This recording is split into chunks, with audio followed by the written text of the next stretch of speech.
4 ఏళ్లుగా వైఎస్ కుటుంబంలో వచ్చిన చీలిక ఆ కుటుంబ అభిమానులకు, కుటుంబ సభ్యులకు తీరని వేదన మిగులుస్తోంది. రాజకీయంగా ఎంతో పలుకుబడి ఉన్న కుటుంబంలో ఇటువంటి పరిణామాలు వైఎస్ అభిమానులు జీర్ణించుకోలేకపోతున్నారు. రాజశేఖర రెడ్డి బ్రతికి ఉన్న టైంలో ఎన్ని విభేదాలున్నప్పటికీ ఏ ఒక్కటి కూడా బయటకొచ్చేది కాదు. రాజకీయంగా కుటుంబాన్ని బలోపేతం చేసే దిశగానే రాజశేఖర రెడ్డి అడుగులు వేసేవారు. అయితే 2019 నుంచి చోటు చేసుకుంటున్న పరిణామాలు మాత్రం రాజకీయంగా వైసీపీని కూడా ఇబ్బంది పెట్టే దిశగానే ఉన్నాయి. 2019 తర్వాత తెలంగాణలో రాజకీయ పార్టీని స్థాపించి ఆ తర్వాత ఆ పార్టీని కాంగ్రెస్ పార్టీలో విలీనం చేసి పూర్తిగా ఆంధ్రప్రదేశ్ రాజకీయాలకు మారిపోయిన వైఎస్ షర్మిల వైఎస్ వివేకానంద రెడ్డి హత్య కేసుతో పాటుగా పలు అంశాల్లో వైఎస్ జగన్మోహన్ రెడ్డితో విభేదిస్తూ వచ్చారు. ఈ క్రమంలోనే కడప ఎంపీ సీటుకు ఆమె పోటీ కూడా చేశారు. ప్రస్తుతం ఏపీ కాంగ్రెస్ పార్టీకి అధ్యక్షురాలుగా ఉన్న ఆమె కూటమి ప్రభుత్వం కంటే వైసీపీ పైనే ఎక్కువగా ఫోకస్ పెడుతున్నారు. దీంతో రాజకీయంగా వైసీపీ రాయలసీమ జిల్లాల్లో ఇబ్బంది పడే అవకాశం ఉండొచ్చు అంటూ ప్రచారం కూడా జరుగుతోంది.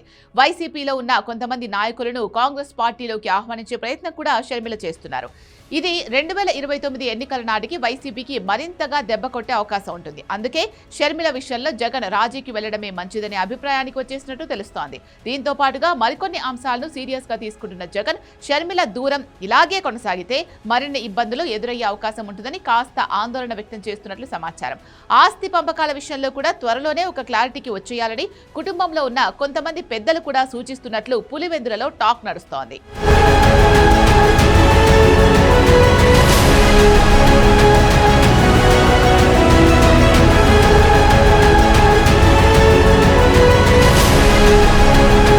దీంతో జగన్ రాజీ ప్రయత్నాలను వేగవంతం చేసినట్లు సమాచారం. జగన్తో సన్నిహితంగా ఉండే ఒక మాజీ రాజ్యసభ ఎంపీ ద్వారా ఈ ప్రయత్నాలు మొదలుపెట్టినట్లు రాజకీయ వర్గాలు అంటున్నాయి.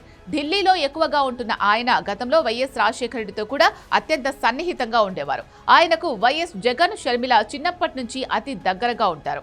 దీంతో ఆయన ద్వారా త్వరలో వివాదాలు కొలిక్కి తీసుకురావాలని కుటుంబం మొత్తాన్ని ఏకం చేస్తే తనకు రాజకీయ ప్రయోజనం ఉంటుంది అనే భావనలో జగన్ ఉన్నారట. మరో ఏడాది తర్వాత జగన్ పాదయాత్ర మొదలవుతుంది. ఈ పాదయాత్ర ద్వారా జగన్ మరోసారి అధికారంలోకి రావాలి అనుకుంటున్నారు. అందుకే కుటుంబం మొత్తం దగ్గర అయితే పార్టీ వ్యవహారాలు కుటుంబ సభ్యులే గతంలో మాదిరిగా చూసుకునే అవకాశం ఉంటుంది అనేది కూడా ఆయన మనోగతంగా చెప్తున్నారు పార్టీ నాయకులు. అయితే ఇక్కడ షర్మిల పెడుతున్న కండిషన్ మాత్రం వైఎస్ జగన్ గాని ఆయన సతీమణి భారతి గాని అంగీకరించే పరిస్థితి లేదనే మాట వినపడుతోంది. కడప ఎంపీ సీటు విషయంలో అంగీకారానికి ఇరు వర్గాలు రాలేకపోతున్నట్లు సమాచారం. అవినాష్ రెడ్డికి కడప ఎంపీ సీటు ఇవ్వడాన్ని ముందు నుంచి షర్మిల తప్పుపడుతున్నారు. 2019లో కూడా దీని గురించి కుటుంబంలో విభేదాలు కూడా వచ్చాయి. వైఎస్ వివేకానంద రెడ్డి మరణానికి దారితీసిన పరిస్థితులు కూడా అవే అనే ప్రచారం ఉంది. ఇక ఆ సీటును తనకు లేదా వైఎస్ సునీతారెడ్డికి ఇవ్వాలని షర్మిల పట్టుబడుతున్నారు. లేదంటే వైఎస్ విజయమ్మను పోటీ చేయించాలని కూడా షర్మిల పట్టుబట్టినట్లు సమాచారం. ఇదే టైంలో ఉన్న ఫలంగా అవినాష్ రెడ్డిని రాజీనామా చేయించాలని కూడా షర్మిల డిమాండ్ చేస్తున్నట్లు సమాచారం. వైఎస్ భారతి కుటుంబానికి చెందిన అవినాష్ రెడ్డికి జగన్ ప్రాధాన్యత ఇవ్వడాన్ని షర్మిల జీర్ణించుకోలేకపోతున్నారు. పులివెందుల నియోజకవర్గంలో కూడా అవినాష్ రెడ్డి పెత్తనం నడుస్తుందని ఆమె ఆగ్రహంగా ఉన్నారు. అందుకే అవినాష్ రెడ్డిని దూరం పెడితేనే తాను దగ్గరవుతానని కూడా షర్మిల స్పష్టంగా చెబుతున్నట్లు తెలుస్తోంది. ఈ విషయంలో వైఎస్ విజయమ్మ కూడా షర్మిలకు అండగా ఉంటున్నారు. అందుకే ఆమె పార్టీకి కూడా రాజీనామా చేశారు.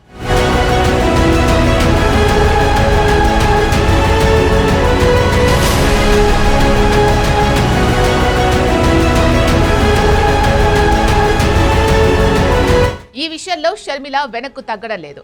ఇదే ఇప్పుడు ఆ మాజీ రాజ్యసభ ఎంపీ గారికి ఇబ్బందికరంగా మారిందట.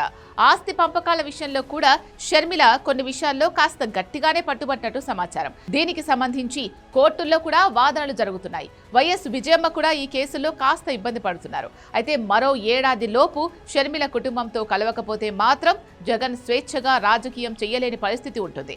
పాదయాత్ర టైంలో ఇది మరింత ఇబ్బందులకు దారితీసే అవకాశం కూడా ఉండొచ్చు.